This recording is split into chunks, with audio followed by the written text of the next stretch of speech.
Stephanie, thanks a lot for coming on and chatting with me. I really appreciate you taking the time. So thanks. Yeah, thanks for having me on. Maybe to start off, very kind of standard stuff, maybe give us a little bit of a background about who you are and your current role and what you're doing as a team over at PartnerCentric. Yeah, so I'm Stephanie Harris. I am founder and CEO of PartnerCentric. We're the largest independent affiliate marketing management agency.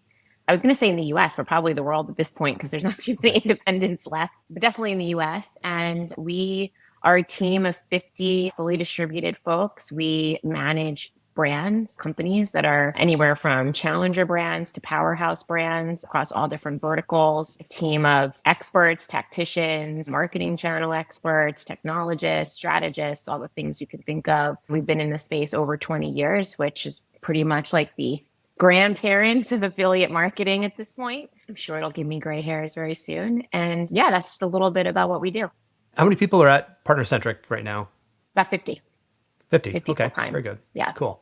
And you said you're operating across basically all sort of verticals, various different businesses. Are there any particular verticals that you're particularly invested in, or is it kind of just if you've got an interesting business, you'll take them on as a client, or how does that? Great Yeah. question. Yeah, great question. I would say that if you looked at a snapshot of our client mix at any stage over the last 20 years, it'd almost be like a balance sheet of what's going on in the industry. So, Okay. at some point we were really strong in finance. COVID hit, we were really strong in well-funded startups. Interest rates hiked and startups all lost their cash. We became really strong in other e-commerce venues. So I would say that what we have found to be really important as an agency is not to have too high of a concentration in any one vertical or area. What's most important is a varied mix across different industries that helps us have not only the experience, but we can learn a lot from what happens across the board, no matter what your vertical is, as to like what is truly a high performing type of partnership or strategy. If it can work across different types of industry, then you know that it's not a flash in the pan kind of thing. The other thing that I would say is as it relates to like client mix, and you asked, will you take anyone on as long as they're interesting? I think that you get a lot of brands that raise their hand that they want to talk about affiliate management, but they're all looking for customer acquisition, they're all looking for big growth, but I think it's a red flag if that's like the only driver for them of how they're going to get new customers. So Yeah. we definitely look for not only businesses that are interesting, that have a real pain they solve for their customer, but also that they're investing in other channels so Yeah. that there's exposure for that brand everywhere. That's something we've certainly seen. Actually, we did a course recently, and one of the first things I say is that, like, if you're trying to launch your business using affiliate marketing, like you don't have any other channels, like Right. you're thinking affiliate marketing is going to be the silver bullet that's going to like get your first customers. We see it. It happens sometimes, but it's certainly a lot harder. So I'm not surprised, yeah, that that's kind of an interesting or important criteria for you. Before we maybe go a little bit more into partner centric, maybe we'll take it back historically a step and maybe go a little bit more to sort of looking at your career. And maybe, we won't go all the way back, or maybe this does go all the way back. I'd be curious to understand how you found your way into affiliate marketing. I think our industry is full of interesting origin stories. Mine is probably one of them where you kind of fall into it in strange ways. You don't go to college thinking I'm going to be an affiliate marketing manager.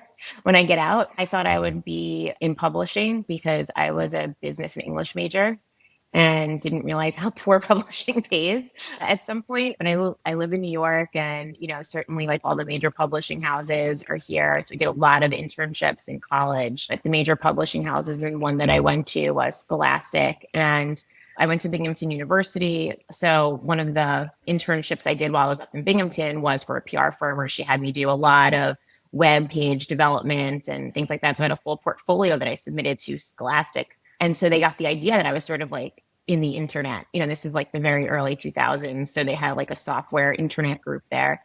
And I got a summer internship there my junior year where they tasked me with starting their affiliate programs for the 3 stores. And so I did that all summer. I thought it was like the coolest job ever. I couldn't believe this was like a thing that people could get paid to do. Like, I love the relationship aspect of it. I love the problem solving aspect of it, the technology, something brand new that I could really own. And I continued doing that for them after I graduated. So my first job was doing the affiliate marketing for Scholastic. And that's really how I got my start. And I've been doing it Okay. my whole career. Okay. So yeah, I guess it was right back to the start of your career that you had your first Yeah. exposure to affiliate marketing. And so like the entirety of your career has more or less or exclusively been in affiliate marketing in one shape or another. Yeah, I would say the entirety of my career has been in affiliate marketing. I was in-house at Scholastic and I was agency side. I think I've become sort of a mini expert in hundreds of different businesses and verticals just by managing so many different programs over the years and then overseeing this business. But I feel like I'm a little bit of an expert in different industries, but affiliate has been my playground this whole Yeah. time. Is there anything in particular about affiliate? And maybe you might have, like, if your entirety of your career has been in it, you haven't had sort of something to kind of contrast it to, but is there something about affiliate that has kept you so engaged for this time, or has it just been kind of inertia, or, why are you still here? I love the problem solving. I think it's a constantly evolving landscape with a lot of big and little problems to solve. It seems like so many great partnerships and outcomes can happen if only certain barriers could be crossed. And that became a real driver for me. That's certainly why I ended up starting and founding PartnerCentric from the old business agency that it was. I love the interplay of technology and people and strategy and learning all these different businesses. So I think it's a great career, a great industry for people who have that sort of skill set where they really want to get to know other people, want to use relationship skills for negotiation, for creativity, for problem solving, understanding technology and technology advancements. And then in my case, even though I didn't have a software background, deciding, you know what, I am going to build software, I'm going to build technology that bridges gaps that I see. And there's something great about affiliate marketing, where even though it's a really large industry at this point, it's a sort of like the pioneer of digital marketing. It was sort of the first of many. And there's still so much opportunity, and anyone can be the innovator in this industry. And I think versus, really traditional marketing and advertising that's been around for decades and decades. And there's just very like tried and true things that happen there. And it's hard for new entrants to come in with new ideas that will be adopted. So I love that about affiliate. Okay, so let's fast forward a little bit. So tell me a little bit about PartnerCentric and I guess your approach to affiliate marketing. What's sort of your approach to affiliate marketing at PartnerCentric? So like I mentioned, it was really important to me to invest in technology that I saw didn't exist in the channel. So PartnerCentric was the first agency to have their own proprietary technology. We're still the only one who's ever patented their own technology. Anyone who's started technology does not come from a software background could probably write a novel, and maybe it would be a horror story about the things that you don't know going into that and the money that you end up spending on that. So that's been a journey, but that's been a really important aspect of how I approach management. I think that, like I said earlier, there's any number of small and big barriers that can often get in the way of brands really recognizing their true potential in this space. And so I'm really driven and motivated by removing those to the best of our ability, even if that means creating something that helps remove them so that there's a clear playing field for opportunity. Because I think that this is an industry that's so transparent amongst a field of marketing channels that are very murky. Yeah. And it's one that people should be playing in as often as possible. I think it makes the most sense of all marketing channels. And even though I grew up in affiliate, I've had to get to know a lot of other marketing channels just to give counsel to our clients about how this channel is playing against, programmatic search, display, and also running PartnerCentric. We have our own marketing initiatives for our own business. I've had to really learn the other marketing channels really well. So I think of all of them, that's sort of the one that I think makes the most sense for incentivizing certain behaviors, paying out when you see those behaviors happening, be able to track that all the way through. So technology is one aspect of it. And also our team, we have all these different areas of specialization, technology people, analytics people, client services people, and so on. And so, we've been able to promote a third of our team from within over the years into all different career paths. Our team, they do mandatory 3 hours a week of training in their roles because it's really Okay. important. Like my team has, a lot of them have been with me 6 years or more. And the benefit of that is this great base of experienced people. But a potential downside of it is you want to make sure they stay on the bleeding edge of what makes us competitive. So making sure we continually train our people so that you could put up someone from PartnerCentric against someone from any other company with that title, and they will outcompete them in skill set and knowledge and expertise. So it's also really important. When you're talking about the technology Yeah. that you developed, what was the gap that you saw in the current available tools that made you want to go out and build something proprietary? Back in, I would say 2017, 2018, a lot of our clients were like Sprint, Capital One, other big powerhouse brands, and they had their own dashboards of analytics that judged how affiliate was doing. And we were judging that in a Rakuten, a CJ, and Impact. And where we thought we were being successful, there were other conversations happening in boardrooms that we were not a part of that judged our performance differently. And that discrepancy, I thought, was something that, if we're going to do our job, if we're really going to grow, we need to be all dealing from the same set of truths. And we need to be making sure that if they're not seeing what goes on in the networks as a source of truth, that we reconcile that. And so Fuse, which is what we patented, was built out of this desire to marry the internal attribution with what paying out happens to publishers in third-party networks. And so what Fuse does is it takes that Google Analytics or Adobe or whatever the internal source of truth is for a client, what they deem to be attribution, and it automates the commission process through the platform so that the affiliates don't ever see a different commission being awarded to them, which was a big problem in the space at the time, and it still is. You get clawbacks. People were cutting coupon and loyalty partners to 0% because they didn't trust what they were paying out on. And so instead, we were like, pay them as high as you want. It's going to be based on your attribution, and we're going to make sure that that is mirrored on the other side. And now what we're reporting on is the same as what you care about. So that's how the technology began. It then evolved over the last few years where we took the backbone of Fuse and we created the Fuse Incrementality Index because so many of our clients would say to us, not only that they want to grow, but they want something incremental. And incremental, I think, is a buzzword that means ultimately I want to make sure that what I'm paying for, I wasn't already going to get. I want to make sure that my investment is worthwhile. And so the incrementality index allows us to look at individual partners using a client's own data and what is actually driving incremental growth for their program so that we can direct our strategies to working with partners that are actually incremental for that particular brand, because there's so many myths in our space about like, don't work with this whole category of affiliate, don't work with this type of affiliate. They're just going to piggyback on sales or going to take sales from somewhere else. But these are myths that are narratives in marketing from my competitors, from other brands, and they may have nothing to do with brand X or brand Y's own actual performance with that type of partner. And so we really want to look at what is actually true for the unique snowflake of client X or client Y. I myself have not had a lot of exposure to affiliate agencies. I've dealt with other sort of marketing agencies, but I've spoken to a few people in affiliate agencies, but haven't ever worked with one myself.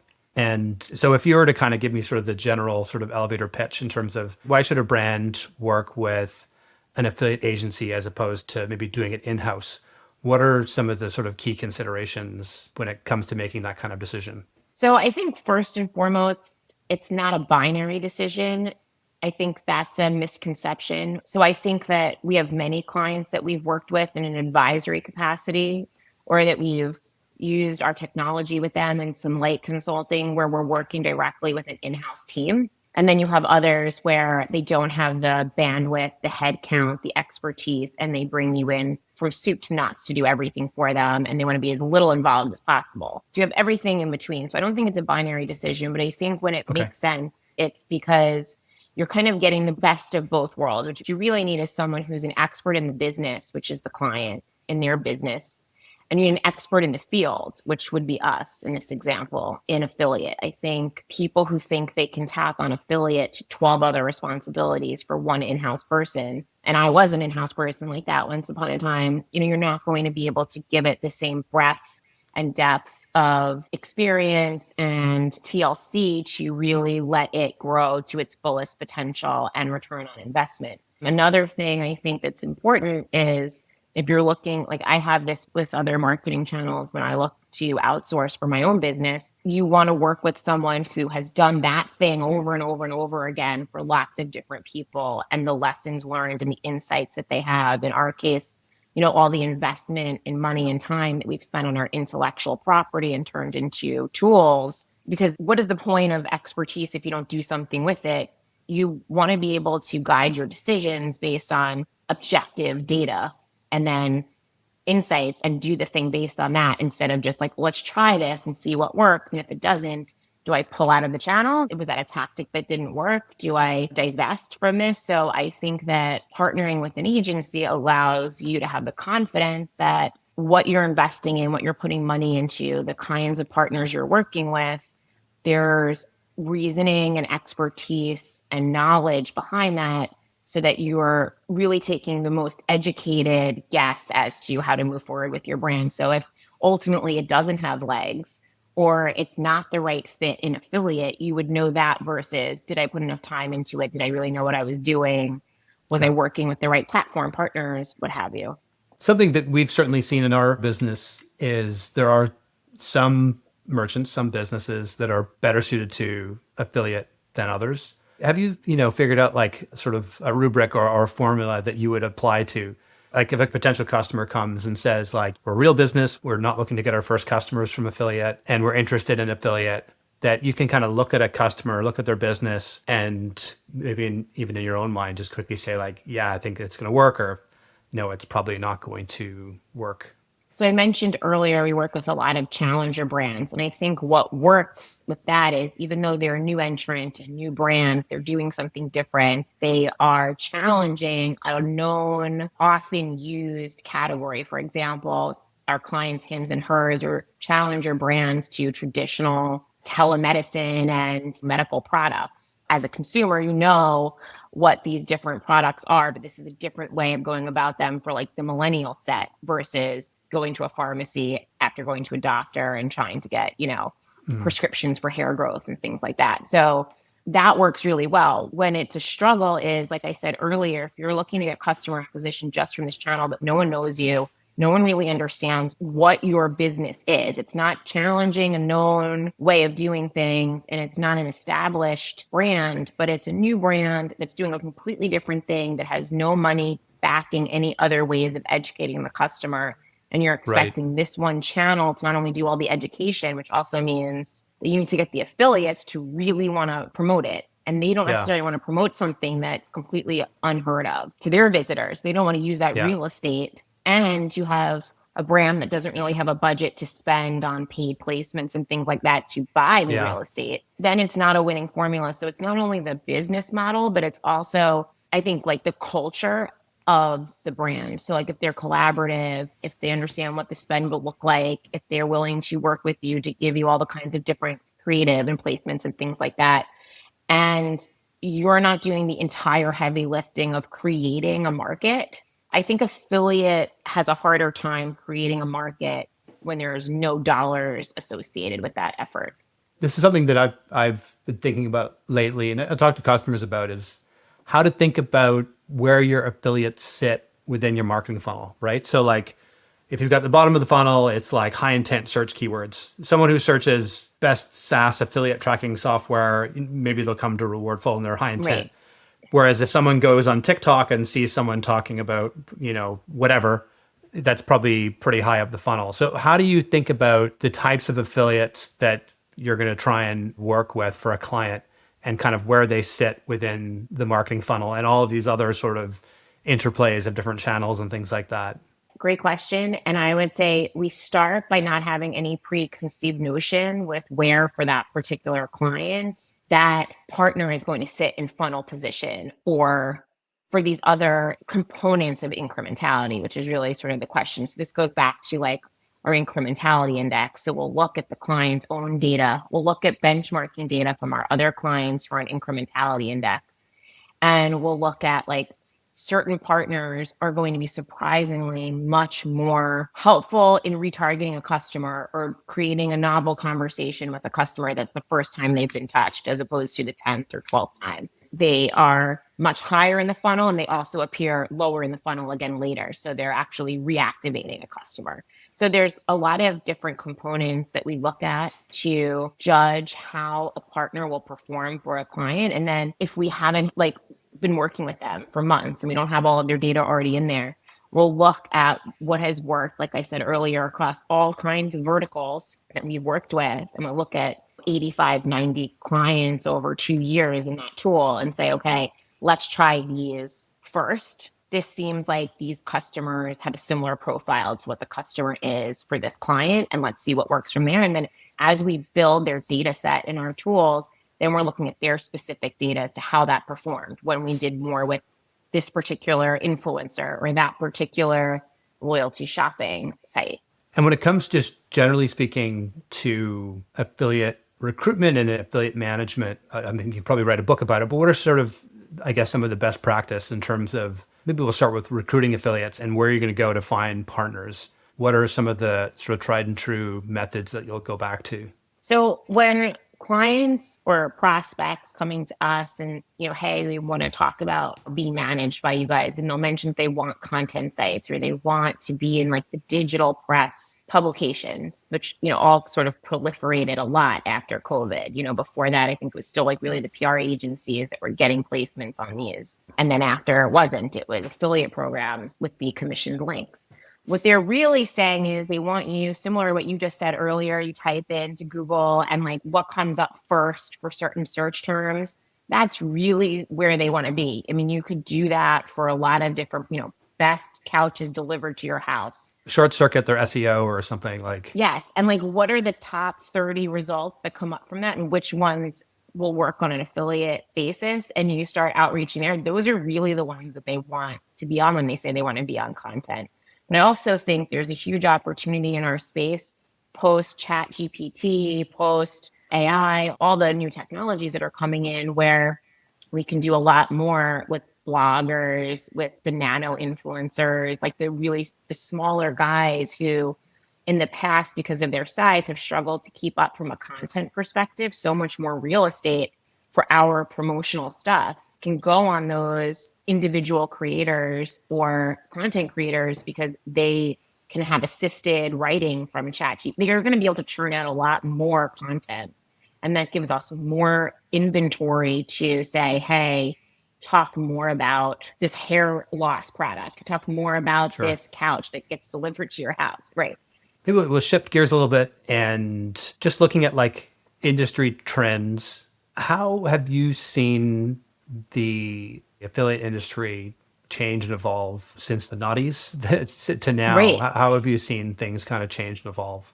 Well, I mean, that program that I started during my college days was built on what was then called LinkShare, hard coded. That was the gold standard. That became pixel-based tracking with the impacts of the world. Impact became the big disruptor. We were the first agency to put programs on Impact, which was not a network, not doing all the relationship management, just the tool and technology. That was a really new thing.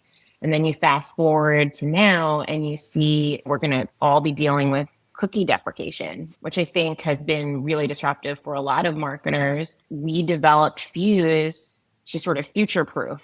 It's based on GA4, it's based on Adobe, it's based on a cookieless future and all those privacy settings. And I think as a trend, I think a lot of marketers are very worried about what things are going to look like in this cookieless world. They're going to have to look at all their tactics and campaigns and marketing channel activities and figure out how to future-proof them against this change because it's coming.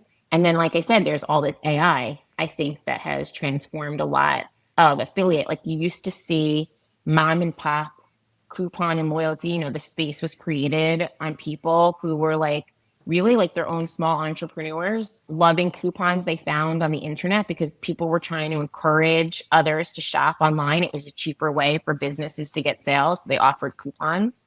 That's how the industry became a coupon oriented industry. These mom and pop people working in their homes, posting coupon sites became coupon directories. And that's how it started. And now you see it's really grown up. There's a lot of commercialized activity. Just seem like with agencies, a lot of them have been consolidated. There's a cottage industry of different independent businesses. A lot have been consolidated. The same too with the affiliate side. They have been bought out by much larger content houses, Forbes and Good Housekeeping. They're all owned by much bigger conglomerates. They've bought up other properties. And so you don't see as many of these mom and pop individual owners of Yeah. affiliates anymore. So even though the skill set is still like commission negotiation and relationship management, it's not like, hey, he knows me really well, so he's going to put this link up. It's more about having to really understand how to work with the editors of these bigger houses, more of a PR tactic, but here's a commissionable link. Yeah. Speaking of coupon sites, what are your thoughts on coupon sites with regards to incrementality? Like you were saying before, there's myths around affiliate in general in terms of, challenges to the incrementality. But looking at coupon sites in particular, what are your thoughts there in terms of incrementality? Yeah, I mean, I go back to the data that we see. It's really very client specific and like what that client is, what they're selling, what they're doing. But you'll have some that tell the story that you hear in the marketplace. Like these guys are just hijacking sales. These guys are not incremental. And then we do much less with them, right? And then you have the data. They have a low incrementality score. But for other clients, some of those coupon sites and the honeys of the world and things like that could actually be much more incremental for Interesting. certain clients. Yeah. So I think And it really depends. and do you see trends in terms of like different verticals? There's better incrementality for these types of things, or is it really kind of dependent on the particular client? So I think it's really dependent on the particular client. We haven't Okay. seen a trend yet in terms of like really big brand versus smaller brand, or they exist in Okay. a certain vertical or they offer a certain thing. I think that what's been really helpful with the tool is having conversations with clients who might come to you and say, I've done affiliate before and it's never in another business and this doesn't work. Or I've been in the affiliate space for 20 years, so I know I don't want to work with this category. Or I've never done affiliate before, but I hear these things and I don't want to get Yeah. messed up in that. And then you just sort of present them with the objective data. And then let's deal with it as we will. Like, let's have a collaborative conversation about what you want to do with this data. So I think that's made it a more level playing field because I could have before said to that same client, well, look, I know you had this experience when you were at, I'm making it up, like Target, but now Yeah. you're at Happy Sacks and it's a totally different business. You might have a different experience, but they would tell you until they're blue in the face, I know how this works and I'm not interested and don't sell me this thing. Yeah. Now we can say like, well, let's just look at Happy Socks data. Very interesting. Well, I'm sure we could go on forever and ever about all things affiliate, but I'm want to be respectful of your time. And thanks, so much for coming in and talking with me today. Anything you want to plug in terms of social or different websites or anything like that you want to share with people before we go? I mean, I'm on LinkedIn. I'm sure if you just Google me there, I'm Stephanie Harris, you'll find me pontificating about all the things that we just talked about in long form. Yeah. And partnercentric.com is our website. We did a rebranding last year. I think it looks pretty nice. But yeah, that's where you can find us. All right. Thanks, Stephanie, and best of luck. Thank you. Thanks for having me. Cheers.